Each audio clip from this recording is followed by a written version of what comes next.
Roxstars? It's Rox, and I'm coming to you today with a review for Love and Hip Hop Hollywood, Season 4, Episode 8. So let's get to it, shall we?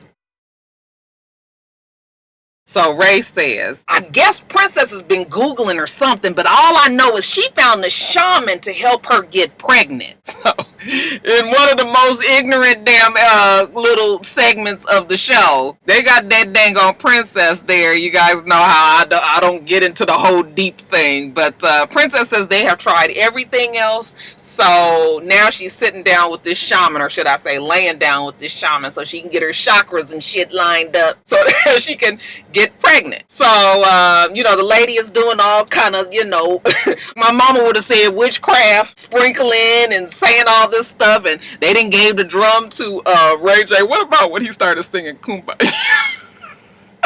I said, Kumbaya, my Lord. Child, we need the Lord in this too. I was like, where are my prayer oils? The whole thing, Ray is just looking at this like this some bullshit. Listen, I'm all about this higher power living, right? But how many drums am I gonna have to gong to know that Princess's chakras is all right? Same thing I want to know, Ray. Once they finish, the shaman tells Ray J that the fact that his sperm count is so low might be a manifestation of how he really feels, and maybe he's not ready to have a baby. And Princess tells Ray J that maybe there's something to it. What do I have to do to prove to you that I want to be a daddy? And she was just like, you ain't got to prove it to me. You got to prove it to yourself. So later on, Princess meets with Nia. I know. I'm just like...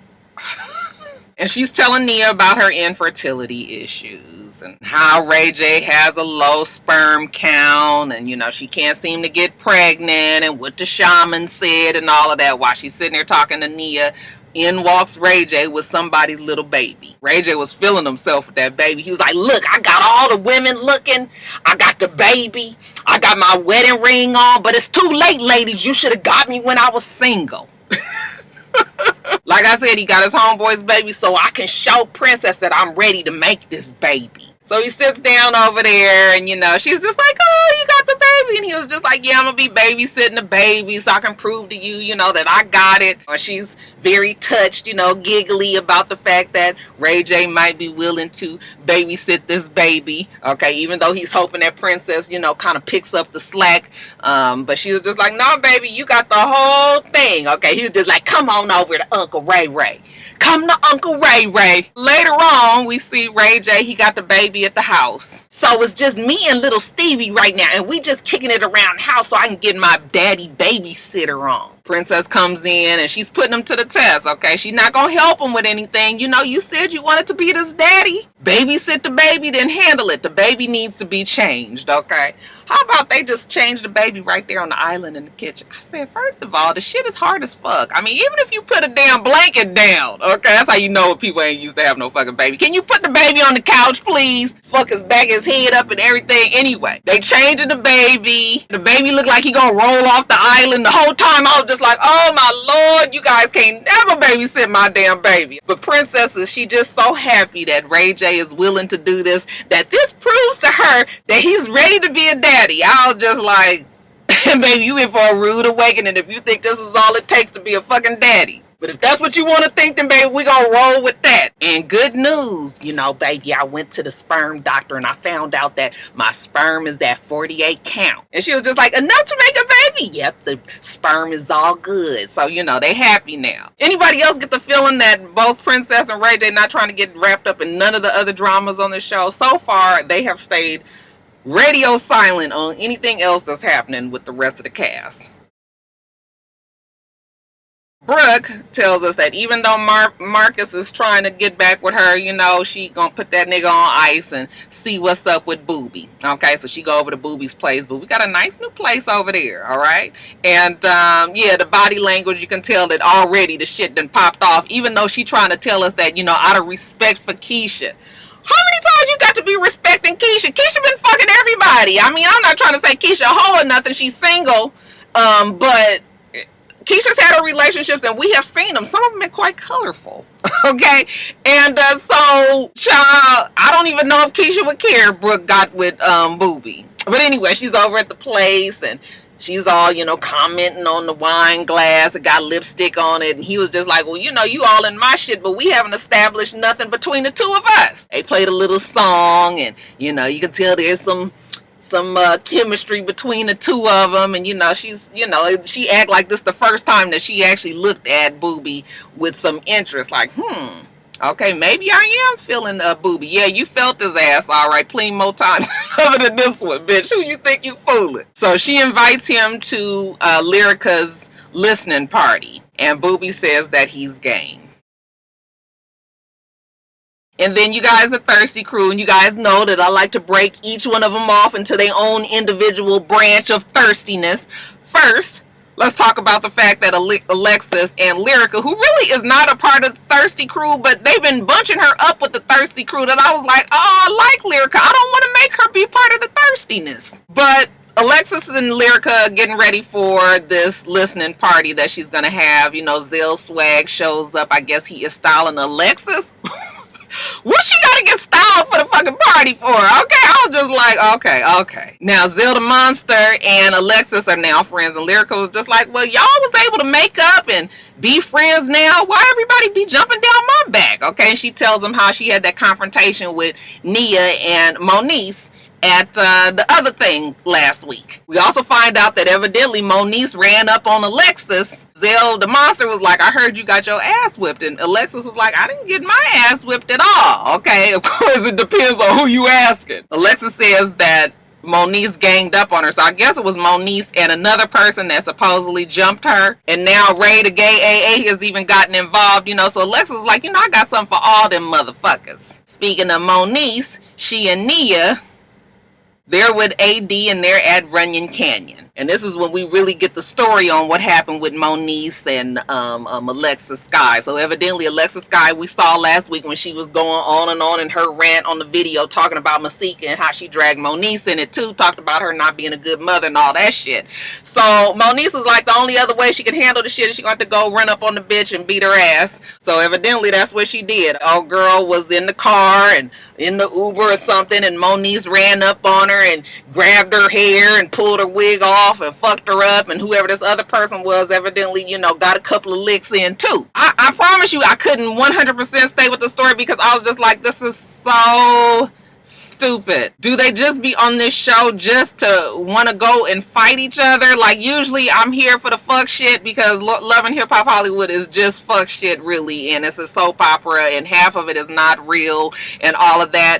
But to last night I was just like, this is retarded. Cause we just gonna fight every fucking body that say something about us. Ray the Gay AA was also there, and he said, well, I heard that you got your ass beat. And Moniece was like, not hardly. Okay, because I had the wig to show it. I guess pulling off wigs is proof of whoever got their ass beat. I know that shit is emotionally draining. I would hate for a motherfucker to pull my wig off.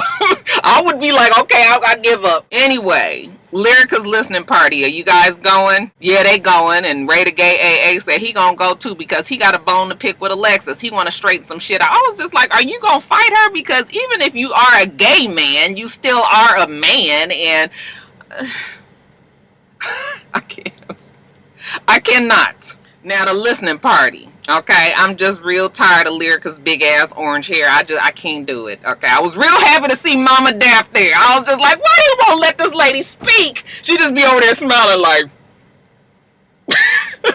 We see Diamonds and Pearls, you know, he got his shit all pulled up like this, but he was very calm with the jewelries. Anyway, we hear Lyrica's song, you know, she's happy. She says she finally got her album out, and, you know, she feels it's gonna be big things coming, and Brooke is there with Booby. When Lyrica walks up to Brooke and is talking to her, and Diamonds and Pearls come up and was like, hey, where my boy Marcus? I was like, motherfucker, if you don't move the fuck on somewhere. How disrespectful. You see Booby right there. Obviously, he don't like Booby. And Booby was just like, I'm gonna go get you a drink, let you handle this. And Brooke was just like, okay, I know, you know, technically me and Marcus are still together. I was like, technically?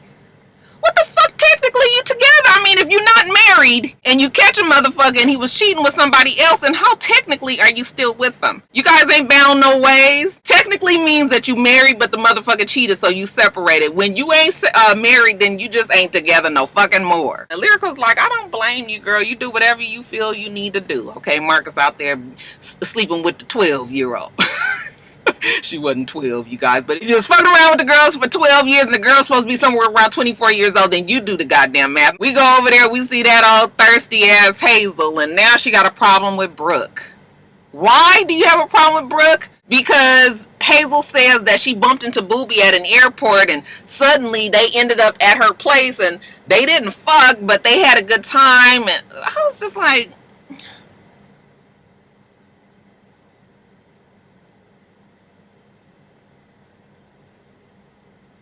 then we get Ray, the gay AA, and Moniece and Nia walk in. And they across the table from Alexis Sky and Hazel and Lyrica. So then an argument ensues, y'all. Again, like, I'm over it because didn't we already have this scene 2 or 3 fucking times already? You know, they arguing back and forth. The common denominator, which is Masika. Masika's not even there. Okay, y'all done picked up all these extra beefs. I know you guys explained to me that Alexis, you know, and Moniece's beef is something separate. I don't even fucking care. And then Lyrica, you know, she was like, wait a minute. I don't have a problem with you, or you. But I can be friends with whoever the fuck I want to be friends with, okay? Anybody on this side of the table, too. But let me ask you a question, Moniece. You said you was going to beat my ass. Well, I'm here. What now? Okay, bitch, what now? And Moniece, for the second time, shrinks away from Lyrica. Some tell me Moniece is scared of Lyrica. Okay, she don't want it with Lyrica because Lyrica was openly rude to her again. Like, bitch, I don't even want to look at your fucking ass. Okay, and Moniece was just kind of walking away. Yeah, bitch, go on somewhere. I said, uh-oh. Moniece has a whole lot of self-control these days. What y'all think about that?